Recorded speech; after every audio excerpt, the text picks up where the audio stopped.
Nega aynan mana shu mashina aka? Men sizga shuncha mashina ko'rsatdim, do'konning ichida. Shuncha misol bu yerda Gelevagelar, BMWlar bor, misol bundan ham vida chiroyli mashinalar bo'lgan. Nega aynan mana shu mashinani tanlaysiz? Hozir bizlarni kuzatayotganlarga ham qiziq, shu haqida ikki og'iz aytib keting, aka.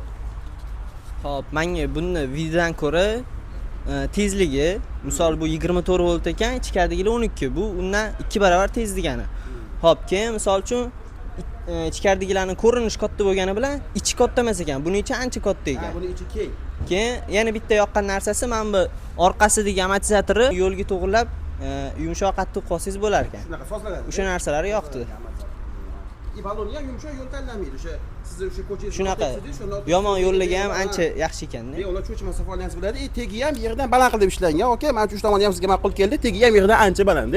Notek solida tegi tegib qolmaydi. Lejachi politsiyskilardan ham bemalol o'tib ketadi, okey. O'sha ukalaringizga bittasi 5 yosh ekan, bittasi 2 yosh ekan. Misol uchun 2 yoshingiz, ikkita bolaga, ichi ancha keng, 2 yoshingiz hali misol gazvoz haydamasa, komplektli pulti ham chiqadi. Pultidan ham o'zi bemalol uchib ketursa bo'ladi, okey. Okey, sog' bo'ling, omon bo'ling.